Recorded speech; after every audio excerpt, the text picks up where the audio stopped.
Hello? Hello? Kenny, this isn't you phoning with your mouth full again, is it? Chew on your own time. Kenny?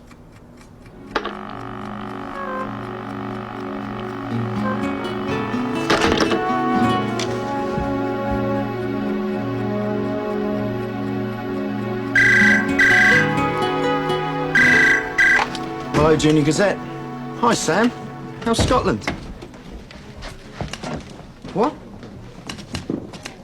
Well, she's wearing like a blue top thing with a brown skirt with like white dots all over it. Well, any time, Sam. Sam says hi.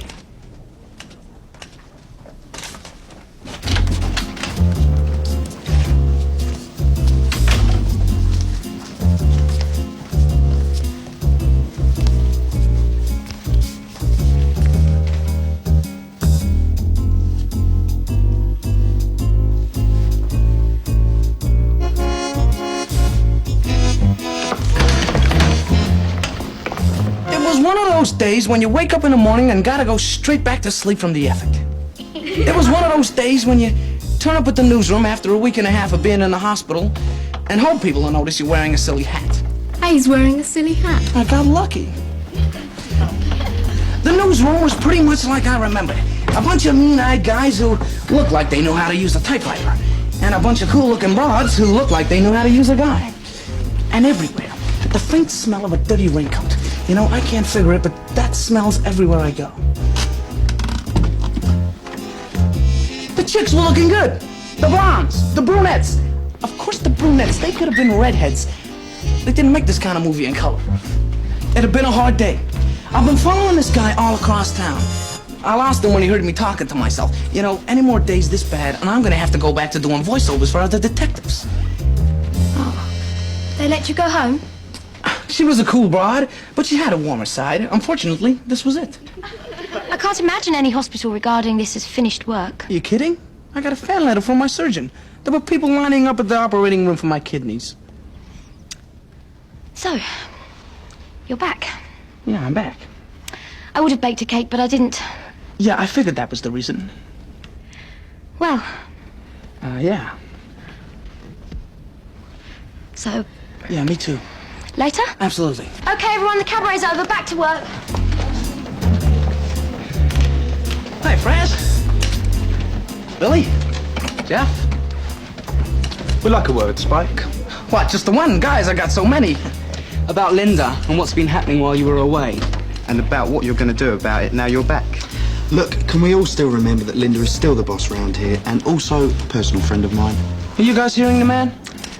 So let's take him outside where she can't hear us.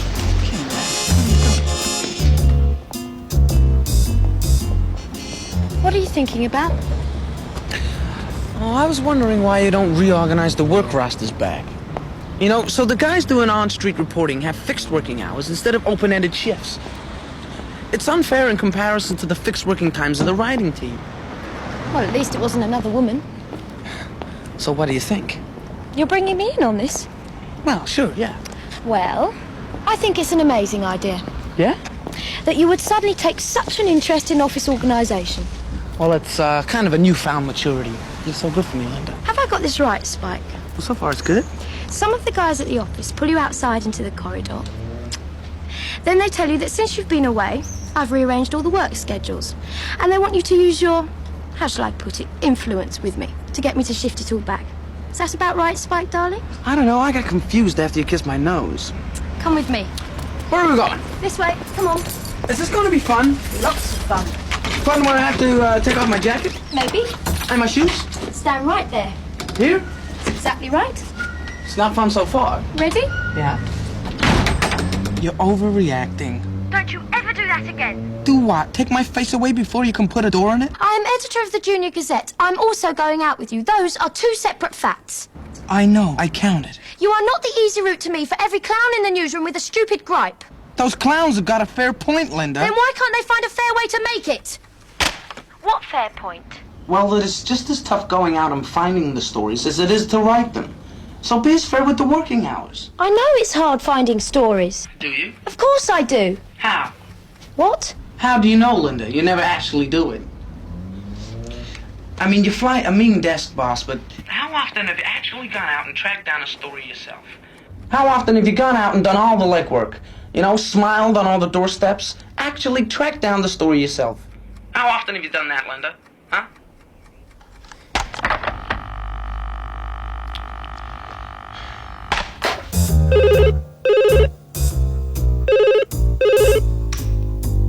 I'll get it, Dad. Don't wake up or anything. It's probably only an emergency or something. Hello, hi. 7 times. Linda? I've tracked down 7 stories on my own. I did 2 with Kenny where I clinched the final story break, and 1 with Sarah where I did 5 more interviews than she did. Linda, you're the most insanely competitive person I've ever met. Knowing you, you're probably trying to be. No, I'm not. You are. I'm not. Linda, do you feel so you have to win this conversation? No. But I could.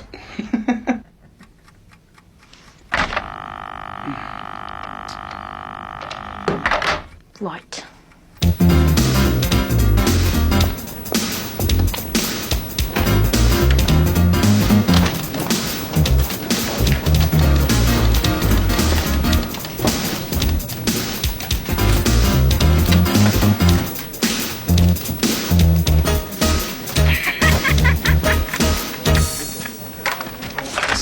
Sam says hi.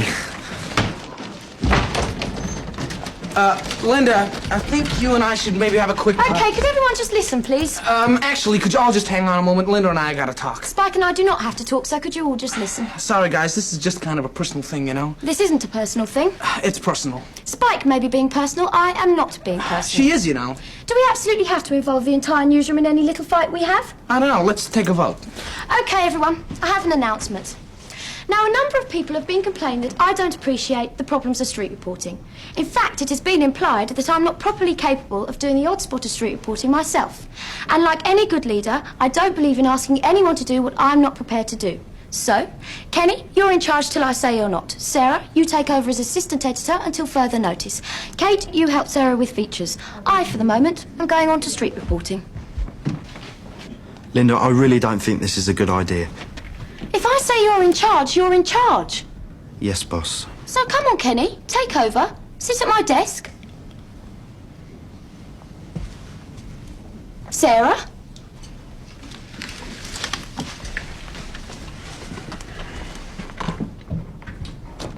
Right. Run the newsroom. What do you mean, run it? Linda, this is getting really dumb. I mean, assign me to a story. I'm available. Give me work. All the stories are assigned, you know that. Yeah. But I also know we're not getting anywhere on the school meals thing. Linda. Remind me. It's a good little number, that. Don't we have a tip that the outside caterers are deliberately using food past its sell-by date to save money? Nice little scandal if we can get it. So who exactly is responsible for dragging their feet on our juiciest lead? Kenny? Put me on the school meals story. Spike's already on it, Linda. Put me on it too. Let's see who breaks it first. Linda, I do need to talk to you. Sorry, Spike. I'm busy right now.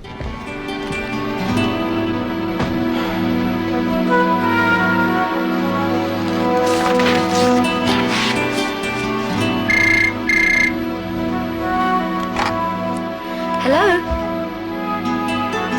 Hello? Who is this?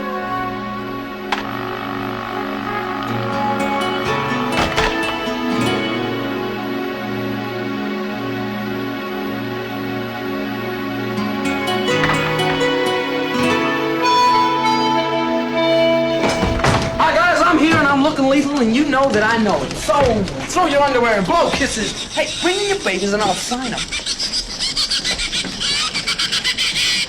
Linda says bye.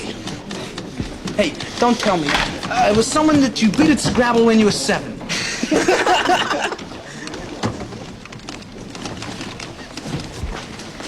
It was Sam. Spike, look at this skirt. Goes with the top, doesn't it? Who's top?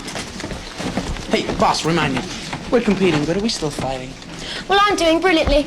I've got a major lead. How are you doing? Lousy. Well, at least you're honest. Well, what's life if you can't look at yourself in the eye and say, hey, I used to have 2 of those? I'm really going to show you this time, Totson. I've got the story break right here. Oh, you're right. Definitely. This is the clincher. Yeah, well, all I've got is the name of some woman who used to work on the kitchen staff, got fired. Seems she started the rumor in the first place. Not much to go on, I admit, but... So what do you got? Nothing. What? Nothing. Don't mind if I take a look, Beth?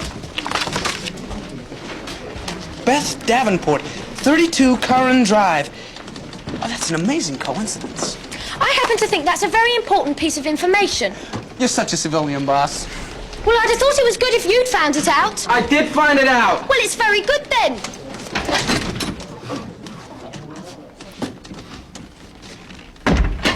Colin, have you got those street maps? I need to find 32 Curran Drive.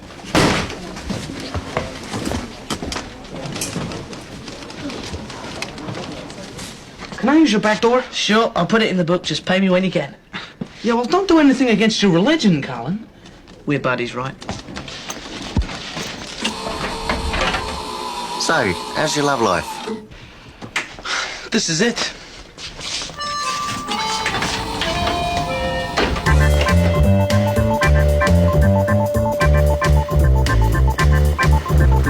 Hey, wait up! 32 Curran... Drive?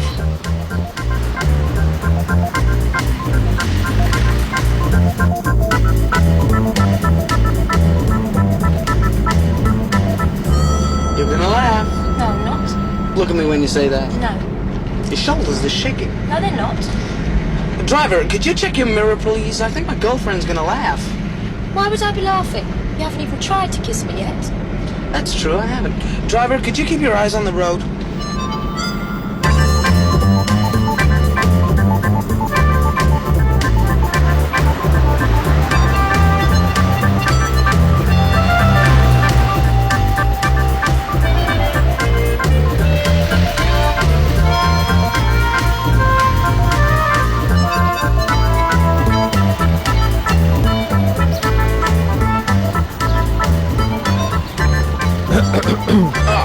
Yeah, sorry, right. Sorry, we were just, Yeah, that's right. yeah, that's what we were doing. So how much do I owe you? Leave it just now. I'll invoice you later. I think you dislocated my jewel. Don't exaggerate. Have you got any of my teeth in your mouth? Hi. Hello, we're from the Junior Gazette. Could we talk to you for a minute, please?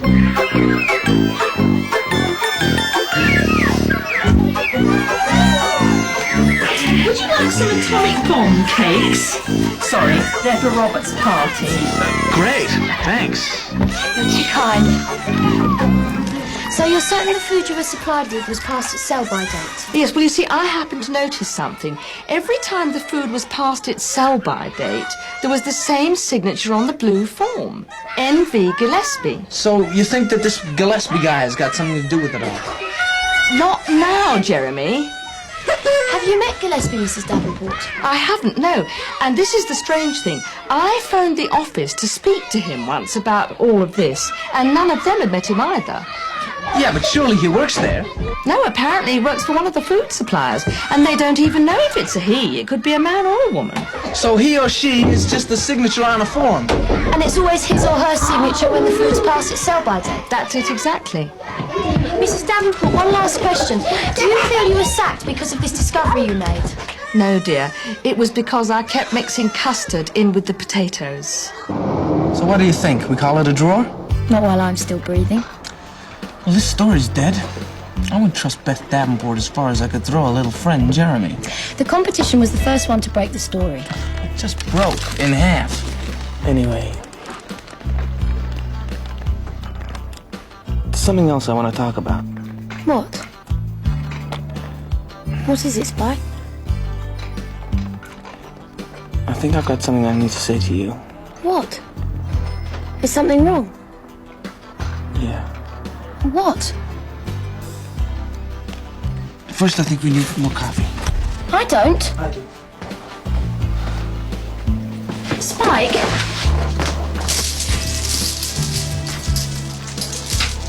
Oh, we can't go that way, love. Well, my friend just did. I don't think so, love. You know what he's doing, don't you? What? He's working on the story. He slipped out of here and he's working on the story. Right.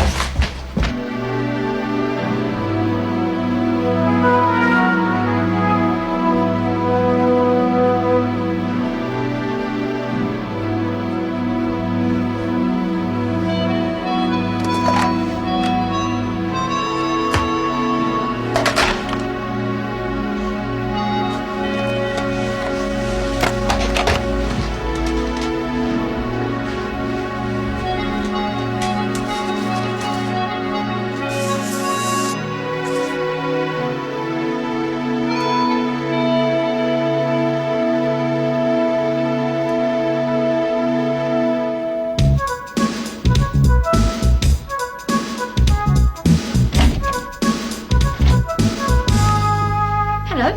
I'd like to see your managing director, please. I'm Envy Gillespie. You realise your firm is putting ours in a very awkward position, Miss Gillespie? You're referring to the food we supplied that was past its sell-by date? Of course I am. Getting that school's contract was very important for this firm. I mean, can you imagine what had happened if the newspapers got hold of this story? Yes, actually, I have been imagining that. It'd be an absolute disaster. Well, just be careful who you talk to.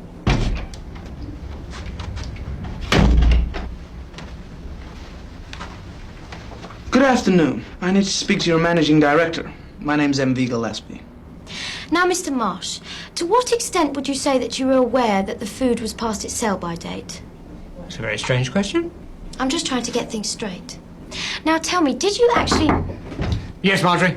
There's, someone for you, Mr. Marsh. Yes, well, turn away for a minute. Who?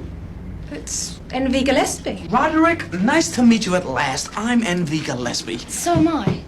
That's right, so she. What? We're both MV Gillespie. Gillespie's. Oh, yeah, right. We just both happen to work for the same firm, in the same job, and have the same name. Yes, it's quite a coincidence, really. It is, actually. I thought so. Something rather odd is going on here. There is? Anything we can help you with? You're both Envy Gillespie? Gillespie's? Envy Gillespie being someone I've been trying to arrange to appear at this office for months now, always unsuccessfully. And now I have two of you. Well, I hope that makes up for the time you've been waiting.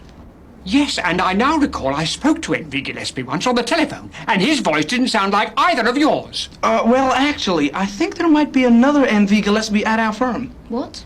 Someone else called Envy Gillespie? I think so. Who? Well, MV Gillespie. Mr. Marsh, I'm absolutely certain that there are only two Envy Gillespies at the firm. So I'm afraid you must have misremembered the telephone call. Now, could we please get back down to business? Yes, Marjorie. There's another one outside. What? Another Envy Gillespie. Rod, I don't believe it. The food I supplied to you, out of date. Who can you trust nowadays? I mean, I was assured. Both these people have a record of severe mental illness. Please don't listen to a word they might have said. Colin, are you Envy Gillespie? And have you been supplying food past its sell-by date to these caterers? Well, a bit. What exactly is going on here? You mean a member of my staff is responsible for the story we're investigating? Kind of a plus, that, really, isn't it? Story? Mr. Marsh, you're in luck. I think this is one scandal we can't afford to uncover.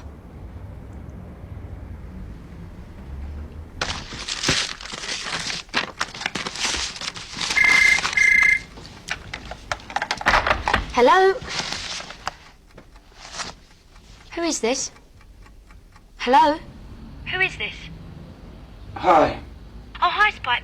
Listen, I've had a look through this file. I don't think there's much we can salvage from this. And what do you think I should do with Colin? I was thinking of leaving his body to science starting from tomorrow. Wanda, I need to talk to you. Urgently. What? Meet me at the newsroom.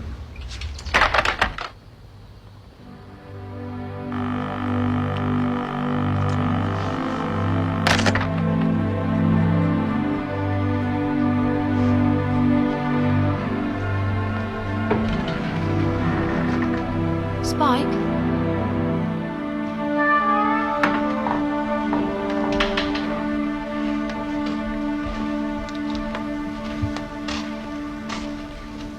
Spike, what's wrong? Nothing, maybe. Everything, probably. What? You know, it's been a whole 2 weeks since a local office building dropped in on me at my favorite record store. I could have died, Linda. I nearly died.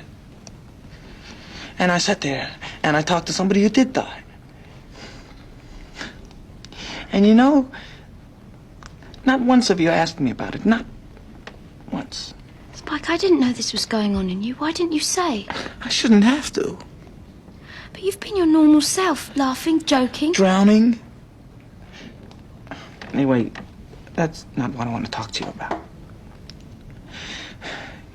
Look, I'm trying to get through this quick because I'm about to make the biggest damn fool of myself ever. So don't say anything. Just listen, okay? Spike. Just... You'll get your turn. Give me mine. You know, when you're figuring that you might be checking out on a permanent basis and talking to someone who's doing just that,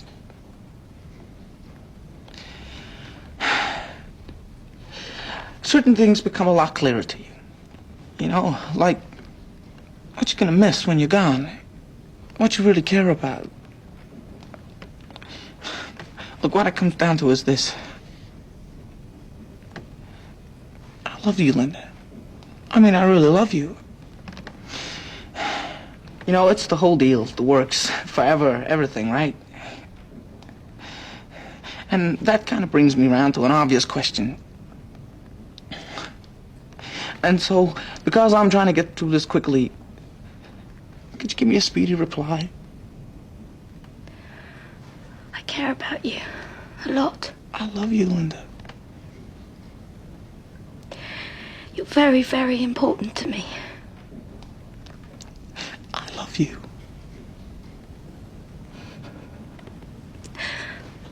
Sorry. Yeah, so I figured.